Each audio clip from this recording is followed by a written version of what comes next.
Olá, gente de marketing, tudo bem com vocês? Espero que esteja tudo maravilhoso. Eu vou explicar para vocês hoje um conceito que muitos de vocês só vão ver na pós-graduação. Afinal, o que é neurociência aplicada ao marketing ou neuromarketing? Enquanto eu compartilho os meus slides com vocês, eu já peço para vocês se inscreverem nesse canal, deixar um joinha e compartilhar esse conteúdo com quem precisa. Afinal, neuromarketing, vocês vão ver que não é reinventar a roda, tá? Muitas vezes a gente já trabalha com isso há um tempo já, e muitos negócios precisam entender alguns conceitos de neurociência. Perfeito? Então vamos lá, né? O que é marketing, pessoal? Eu já expliquei em alguns vídeos anteriores o que é marketing, vou deixar aqui o card, mas resumindo, marketing é satisfazer necessidades e desejos de todos os stakeholders, ou seja, de todos os parceiros da organização, por meio de produtos e serviços, entregando valor superior ao do concorrente. E para eu satisfazer essas necessidades e desejos, entregar valor superior ao do concorrente, entender o meu consumidor, eu tenho que me banhar de várias disciplinas, digamos assim. Eu tenho que entender de filosofia, de sociologia, de psicologia, de neurociência, de semiótica, que é o estudo da linguagem, economia, antropologia e comunicação. O ser humano é um ser complexo. E para eu entender o ser humano, eu preciso estudar várias áreas de conhecimento, inclusive a neurociência aplicada ao marketing, que a gente vai ver hoje, também conhecida como neuromarketing. E aí, o marketing é complexo porque o ser humano é complexo. Então, referente a todas as disciplinas citadas anteriormente, nenhuma delas isoladamente tem todos os pontos de vista e todas as respostas para entender sobre o consumidor. E aí o marketing, ele é holístico, ou seja, ele tem uma visão do todo, ele se banha de todas essas áreas. Heurístico, ou seja, ele tem um método ou processo criado com o objetivo de encontrar soluções para um problema, e ele é eclético, porque ele vai se banhar desde a sociologia, da filosofia, até da neurociência, da psicologia, para conseguir entender o consumidor. E o desafio que nós temos é integrar todos esses saberes, tá? E aí, o que é a neurociência? A principal função é estudar tudo que se relaciona com o sistema nervoso dos animais e dos seres humanos, mas a gente aqui tem como foco o ser humano, e aí eu tenho vários pontos de estudo de neurociência, e nós vamos ver aqui o neuromarketing. Às vezes a gente utiliza um pouco de neuroeconomia, neuropsicologia para entender também o consumidor, né? E qual que é a essência do neuromarketing? É entendermos por que o consumidor faz o que ele faz e o que se passa na mente desse consumidor, tá? Então, um pouquinho sobre neurociência para vocês. Gente, uma coisa muito curiosa, né? Nós não tendemos a pensar única e exclusivamente com a nossa cabeça, eu sozinha como consumidora. Eu tendo a agir conforme a cabeça também do mercado. E isso muito por questão de sobrevivência. Vocês vão ver que nós, seres humanos, temos aí uns 2.000 anos de existência. 200 mil anos de existência, desculpa. E a gente não mudou muita coisa no cérebro desde então. E aí vocês vão ver que muita coisa que muitas das nossas atitudes são tomadas para perpetuação da espécie e sobrevivência, tá? Então vamos falar da mente do consumidor. Eu, Mariana, a minha mente. Eu tenho uma percepção, que é o caminho do neurônio, que vai me gerar significado e que vai me gerar um caminho neural, né? Gente, quando uma marca ela deixa de comunicar durante um tempo, a próxima geração já não tem esse caminho neural. E eu vivo cometendo coisas cringe nas minhas aulas, porque às vezes eu cito algumas marcas como Chiclete Plock. A geração Z não sabe o que é isso. E aí eu tenho a mente do mercado também, que são os códigos de comportamento simbólicos, se eu estou triste, se eu estou feliz, se eu estou chorando. Todos os seres humanos, universalmente, têm esses códigos, né, esses símbolos no rosto. E os códigos culturais, que são as pautas de comportamento. Tudo o que fazemos tem códigos. Então, por exemplo, quando eu vou para uma reunião, eu uso uma roupa X, digo bom dia, boa tarde, né? Nós temos na mente do consumidor os arquétipos, que eu vou falar para vocês daqui a pouco, e o inconsciente coletivo. Ou seja, de acordo com Carl Jung, nós tendemos a pensar conforme os demais pensam. Legal? Eu vou dar um exemplo para vocês. Moda. Lembra há 10 anos atrás, 15 anos atrás, quem usava barba muito grande? Não era moda. Os homens que usavam barba grande, as pessoas olhavam com meio torto, tal. Hoje em dia, o inconsciente coletivo é usar barba. Não é verdade? Muitos homens usam barba nos dias de hoje, tanto que tem até um boom de barbearia, né? No meu caso, eu, Mariana Muniz Farias, a primeira vez que eu olhei uma pochete voltando para a moda, eu falei, que negócio horrível. Eu não vou usar isso mais, nunca mais, pelo amor de Deus, que negócio horroroso. Depois, fui olhando uns lookinhos, hoje eu tenho umas 3, 4, e eu não vejo a hora do carnaval chegar para usar as minhas pochetes no carnaval, né? Será que vai ter carnaval esse ano? Não sabemos. Isso acontece sempre comigo. Eu acho que não só comigo, eu acho que com todos nós, né? Porque nós somos consumidores. O que aconteceu com vocês? Comenta aqui embaixo.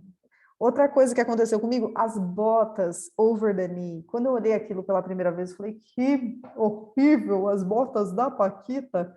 Hoje eu tenho e me acho muito maravilhosa quando eu uso. Batom roxo também, né? E aí, igual eu falei para vocês, o cérebro não evoluiu tanto ao longo desse período, né? Desses 200 mil anos. Um pouco mais, um pouco menos, tá, gente? Não tenho a data exata. Mas a gente sempre, no cérebro, vai trabalhar para poupar energia e vai querer gratificação, perpetuação da espécie e sobrevivência. Por isso que a gente tende a agir conforme as outras pessoas agem, para a perpetuação da espécie, porque se nós somos seres biopsicossociais. Então, se a gente se sente deslocado, nós sentimos que a nossa existência está ameaçada. Entenderam? Então, o cérebro vai viver poupando energia. Por quê? Lá na pré-história, a gente saía para caçar, correto? E aí, a gente saía para caçar, tinha que comer muito daquele alimento que a gente caçou, né? E depois a gente dormia e descansava para fazer a próxima caça.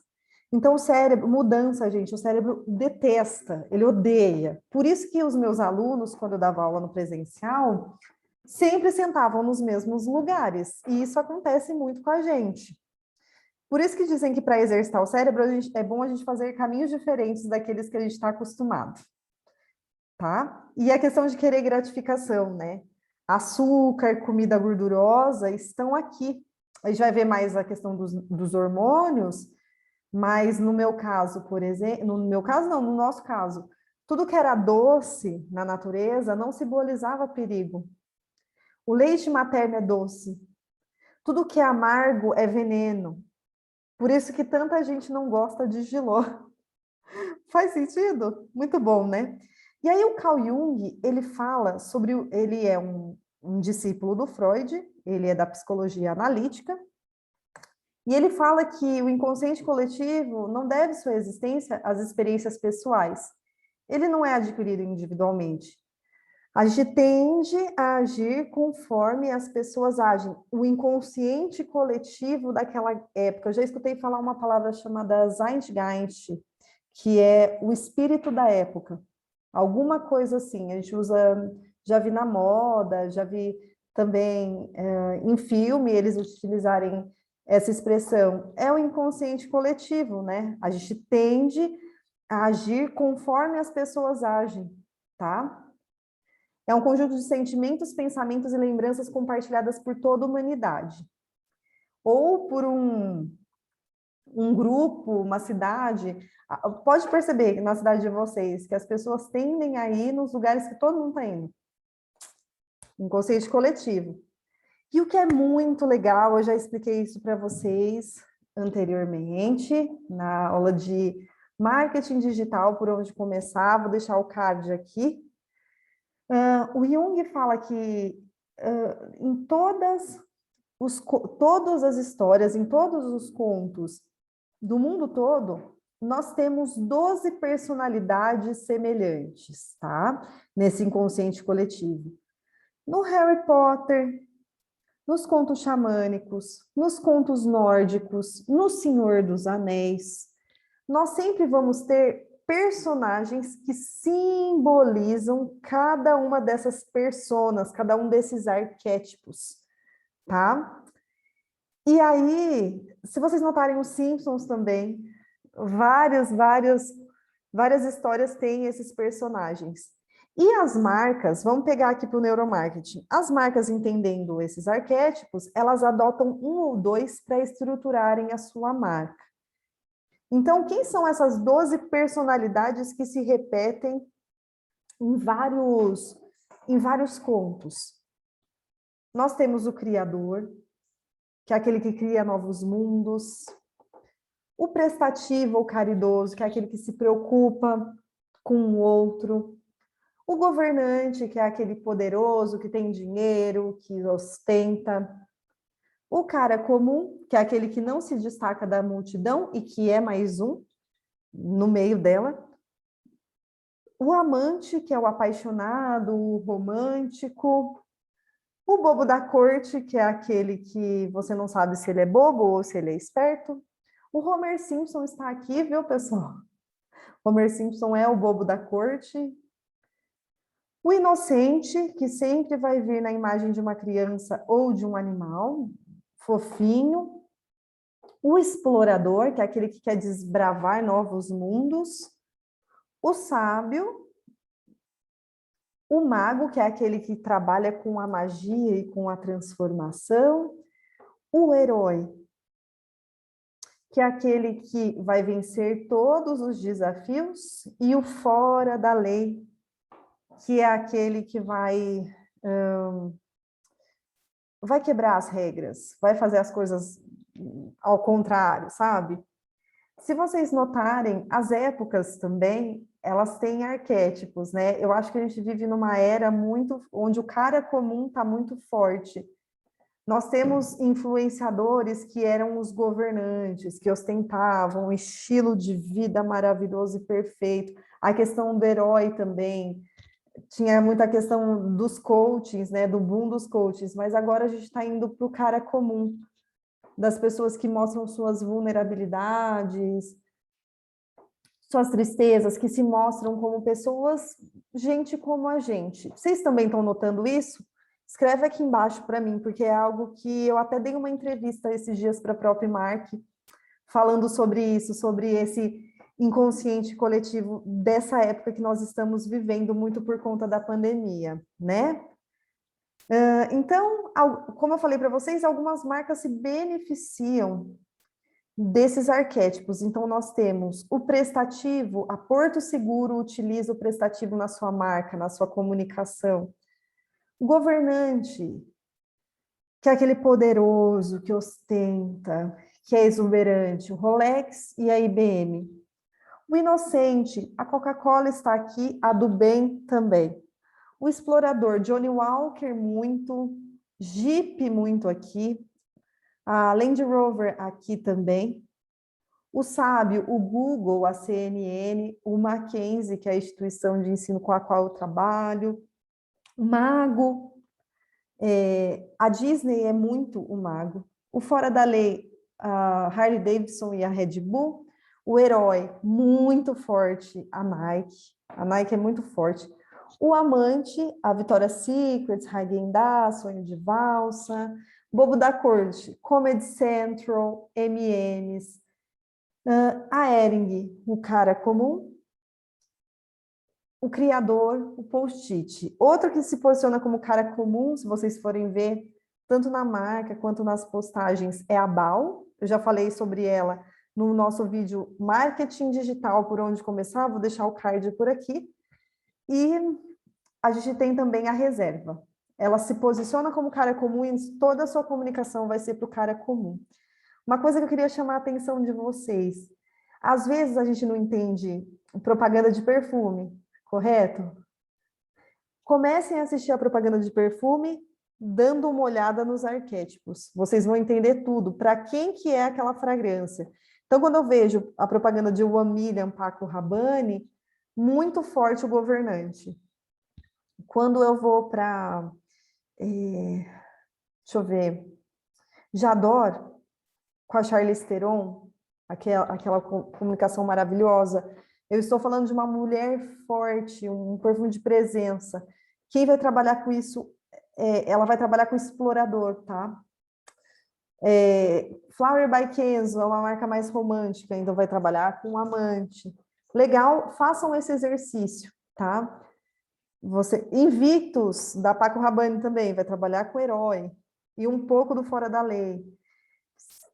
Calvin Klein, CK1, vai trabalhar com cara comum. Vocês vão ver que a percepção de propaganda de perfume muda, porque a propaganda de perfume, ela tem uma persona, um público-alvo a atingir, e esse público-alvo, ele tem um dos arquétipos, dois ou três arquétipos, tá?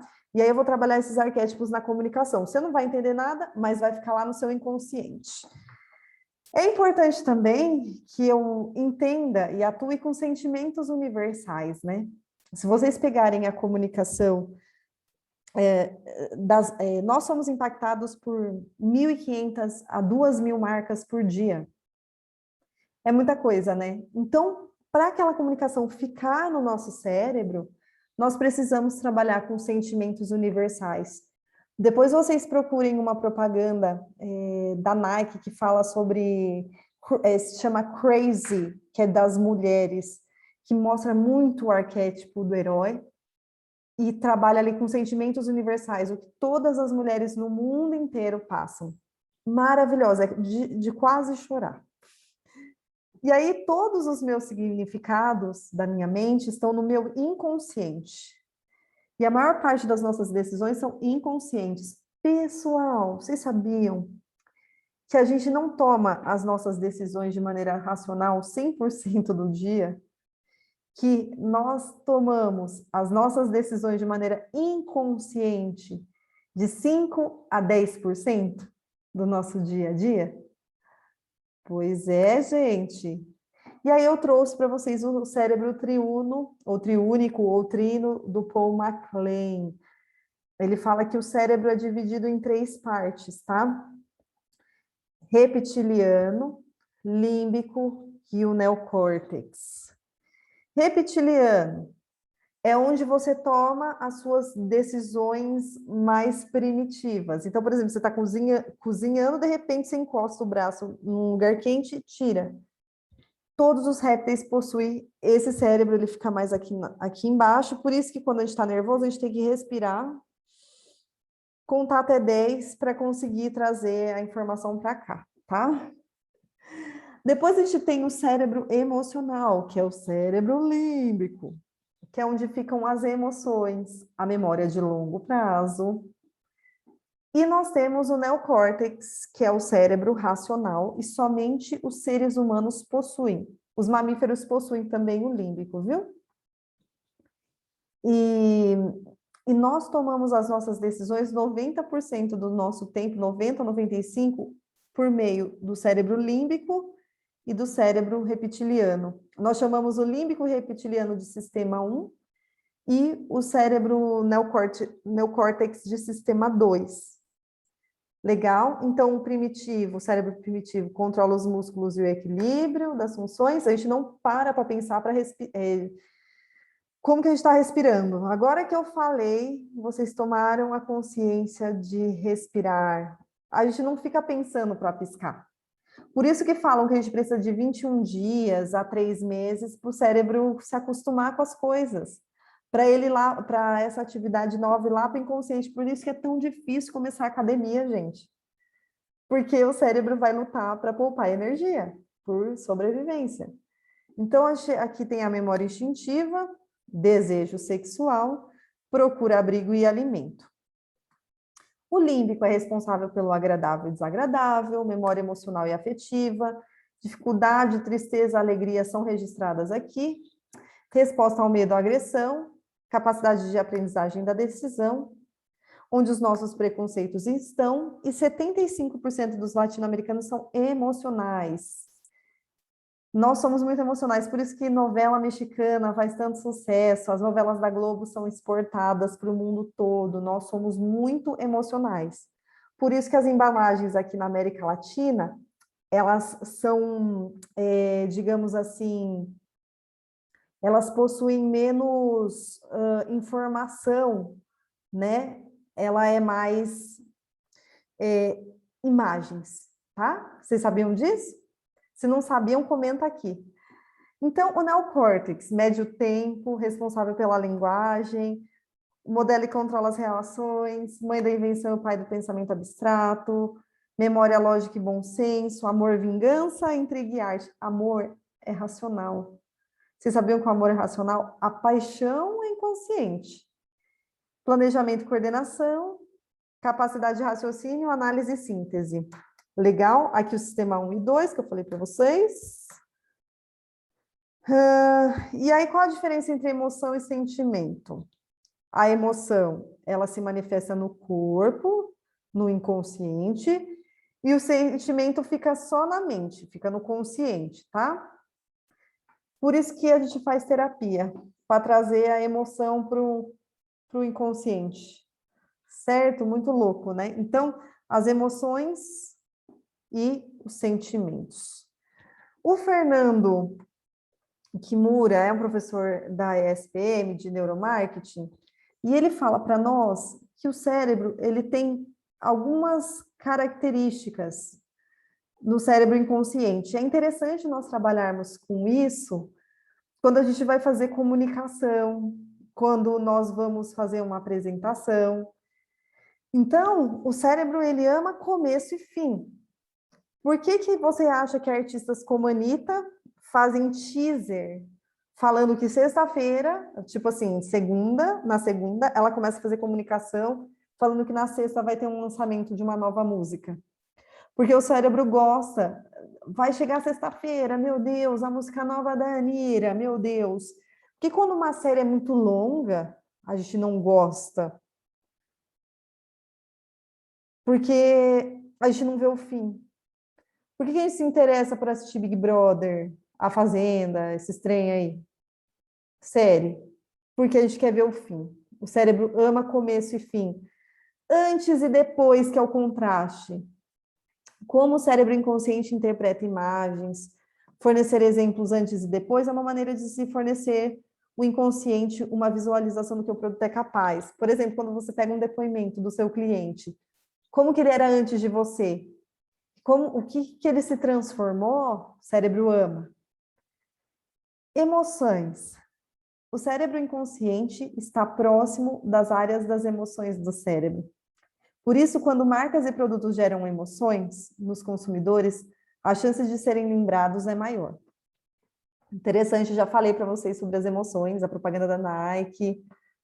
Tem uma propaganda também de um banco, se chama Meu Pai Mente. Depois vocês deem uma olhada. Além de trabalhar com as emoções, o cérebro ama. Sabe aquela propaganda que você começa a assistir e fala, what the fuck, o que está acontecendo aqui? Meu Deus, socorro. Nós temos também, nós somos muito visuais. O cérebro inconsciente toma muitas decisões a partir dos elementos visuais. Não foi à toa que você se sentiu atraído por esse infográfico. Então, uma dica nas mídias sociais, trabalhem com infográficos, tá? Egoísmo. Por esse motivo, grande parte das pessoas gostam de se sentirem únicas, mesmo que isso não seja 100% verdade. Aconteceu comigo num restaurante que eu fui na minha cidade, e tinha umas influenciadoras digitais lá. Aí elas foram tirar foto numa ambientação que tinha lá no ponto de venda.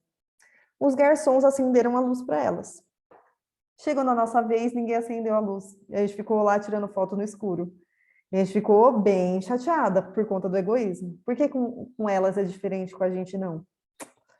E tangibilidade, nós gostamos de coisas palpáveis. O cérebro inconsciente sempre busca entender as dimensões. Por isso, muitas vezes, antes de comprar um produto pela internet, a gente vai na loja ver o produto fisicamente.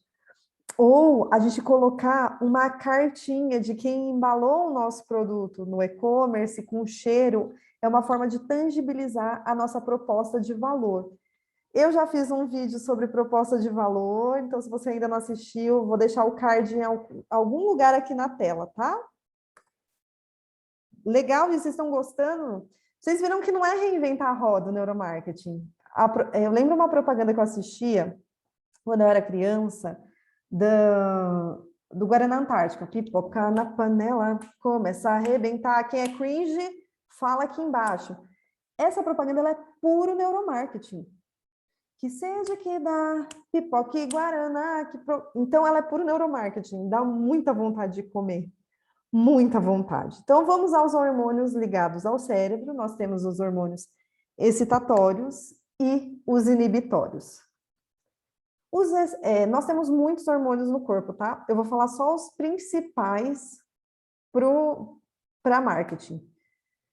Noradrenalina, que está ligada à aventura e ao esporte.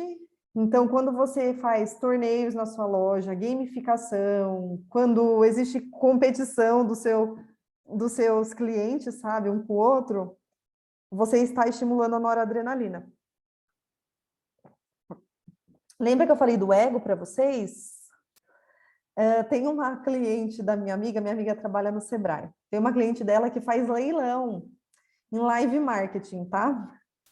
Ela, todo sábado, grava as peças da nova coleção, ela mostra ao vivo as peças da nova coleção que ela vai atuar, e ela começa o leilão das peças. E as mulheres vão dando os preços por ego e liberam a noradrenalina também. Endorfina, hormônio da felicidade que também é evitador. Chocolate, pimenta, esporte, sexo.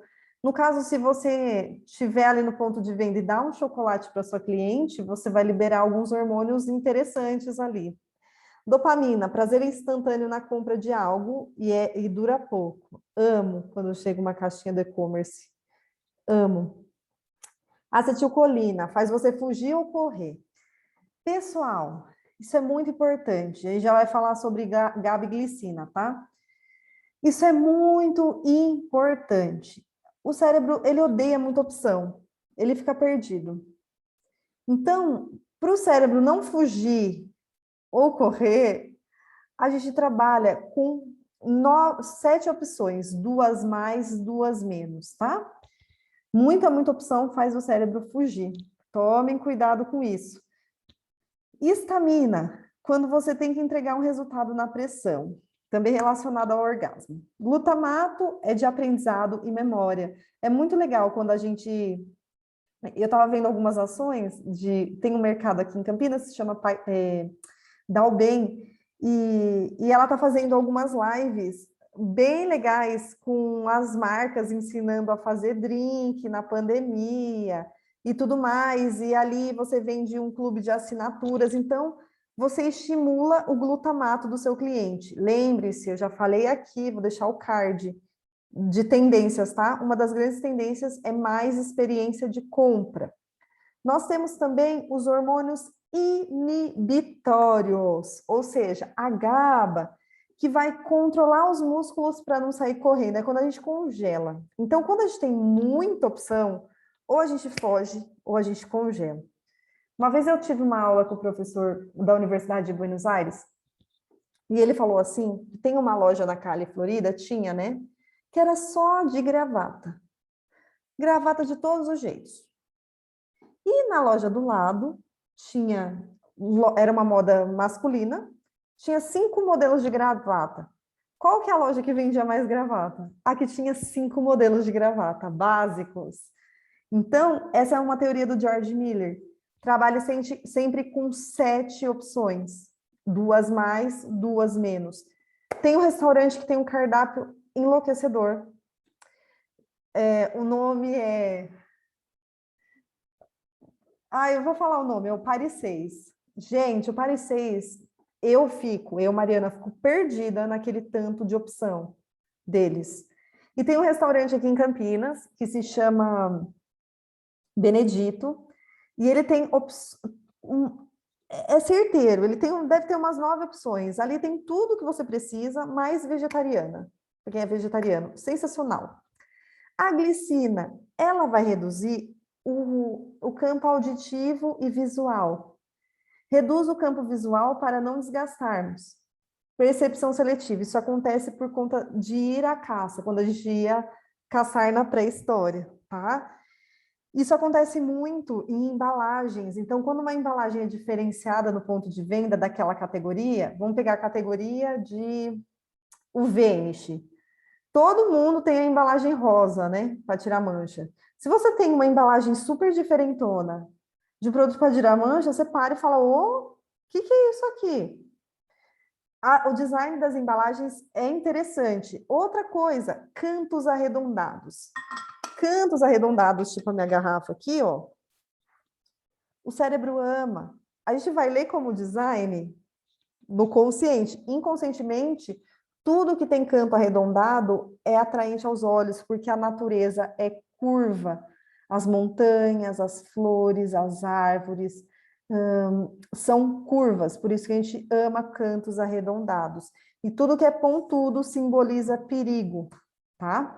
Serotonina controla os impulsos emocionais e as emoções também. Vamos falar um pouquinho da mielina. Gente, a mielina é uma carga de energia no neurônio para não apagar um caminho neural. Então, se uma marca deixa de comunicar, ela deixa de gerar mielina.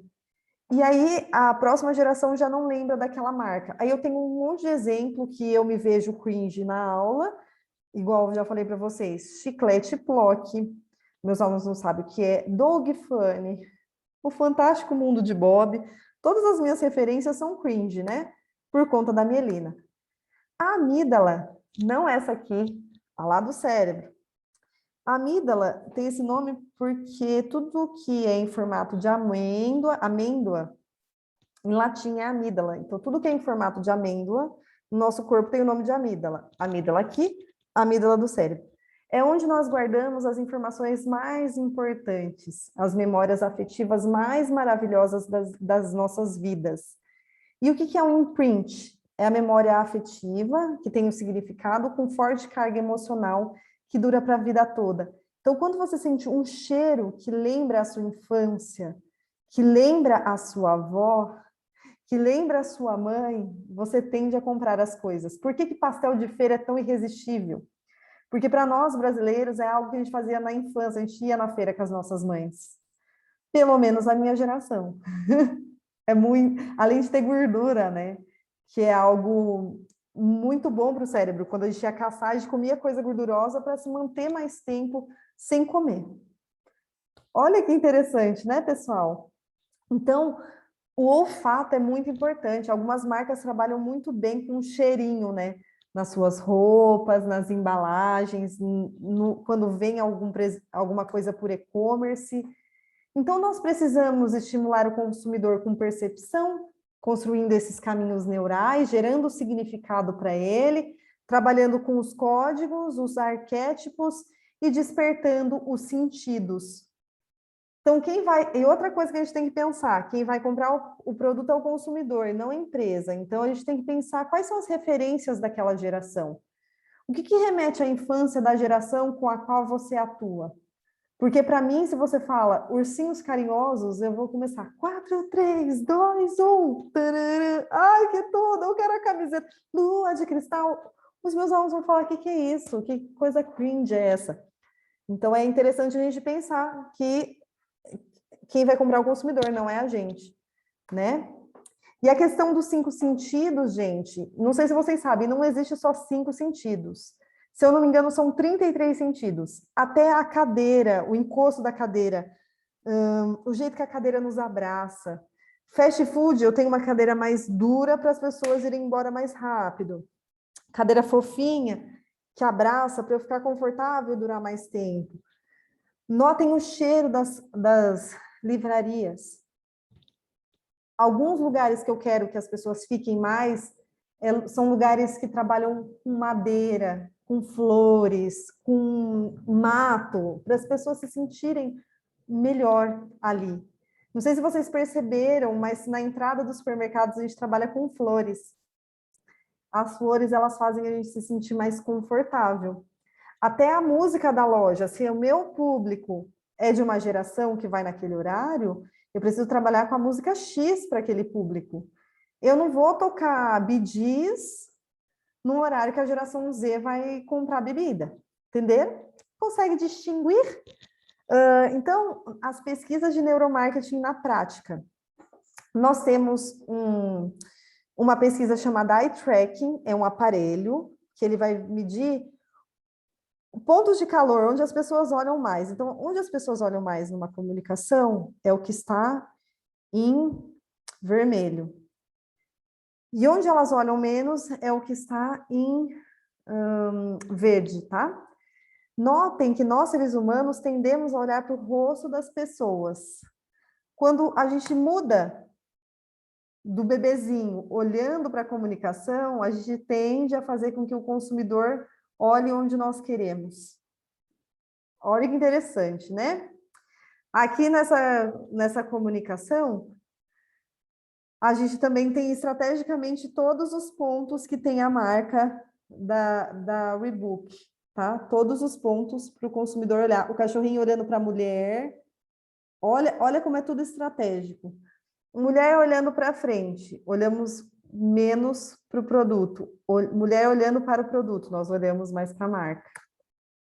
Os 5 sentidos, os vários sentidos, igual eu falei para vocês, é importante a gente se atentar. Eu acho que a Nut Bavária é um excelente exemplo de marketing olfativo, né? Às vezes o cheiro é até melhor que o gosto, eu amo, eu amo. Tem gente que não gosta muito do cheiro. Eu amo o cheiro, eu amo o gosto, aquele crocante, que delícia. Melissa trabalha com isso há muito tempo, sem entender muito bem de neuromarketing, Cravo e Canela, M. Martin, tem algumas lojas que colocam o cheirinho. Eu fui na loja da Troc, uma loja conceito lá no Shopping Batel, em Curitiba. A Troc é uma loja de segunda mão, vendas de itens de segunda mão. Só que ela só funciona pela internet. Fui lá na loja da Troc, tinha um cheiro muito característico, e eles trabalhavam com vários pontos de contato que agrega valor ali, estimulando também a gente a comprar mais, a se sentir mais à vontade. Então, gente, pense assim, ó, o cérebro, ele pensa, ele acredita que pensar vai custar caro. O cérebro representa 5% do volume do nosso corpo, porém ele gasta de 20 a 25% da nossa energia. E aí, ao longo da nossa existência, o cérebro ele encontrou padrões de comportamento, é o que a gente chama de vieses cognitivos, tá? Então, esses vieses cognitivos, a gente tem mais de 188 vieses cognitivos. E eu vou falar aqui para vocês alguns básicos, tá? A gente tem o viés de afinidade, e assim, a gente encontra esse padrão e a gente tende a adotar esse padrão, tá? É um pouco sobre aquelas métricas que o Fernando Kimura falou. Então, a gente tem o viés de afinidade, que é a tendência de dar uma avaliação melhor para quem ou para algo que é parecido conosco. Então, por isso que diversidade está cada vez mais em alta. Questões de gênero, cor de pele, idade, história de vida. Viés de percepção. Outra coisa que tem a ver com viés de afinidade.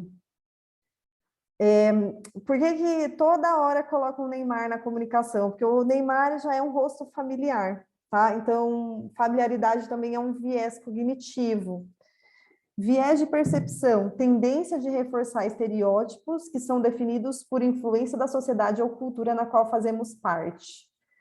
Eu estava falando sobre isso num texto que eu escrevi sobre mercado maduro.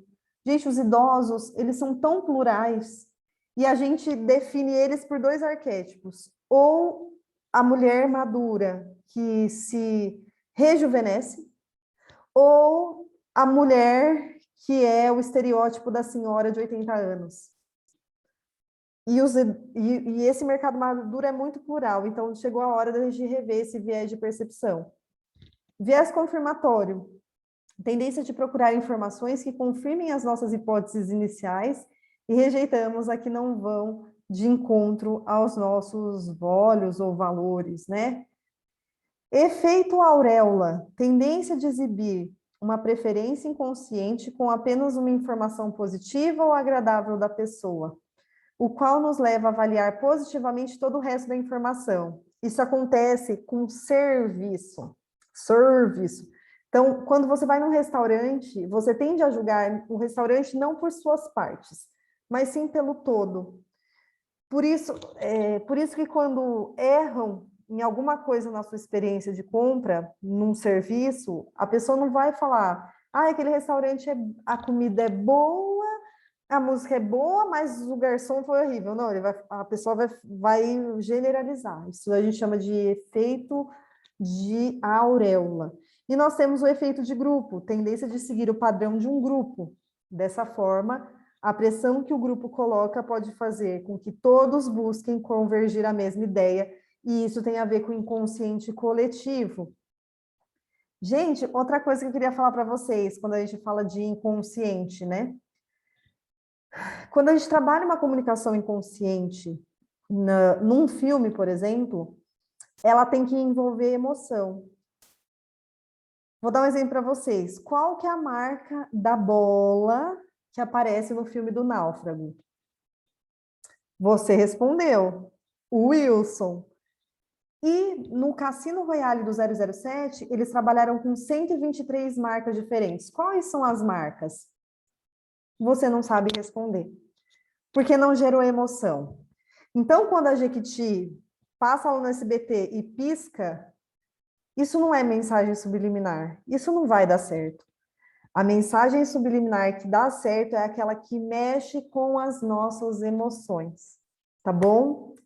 Bem, pessoal, espero que vocês tenham gostado desse aulão maravilhoso que eu preparei para vocês sobre neurociência aplicada ao marketing e que vocês aproveitem alguns desses pequenos detalhes no seu negócio. Vocês viram que neurociência não tem a ver com reinventar a roda, não. Muitas marcas já trabalham com neurociência faz tempo, né? É a gente trabalhar, principalmente com aquelas ferramentas que eu falei do Fernando Kimura, é muito interessante, tá? Se vocês tiverem dicas para mais vídeos, escreve aqui para mim. Muito obrigada por me seguir e até o próximo vídeo. Tchauzinho!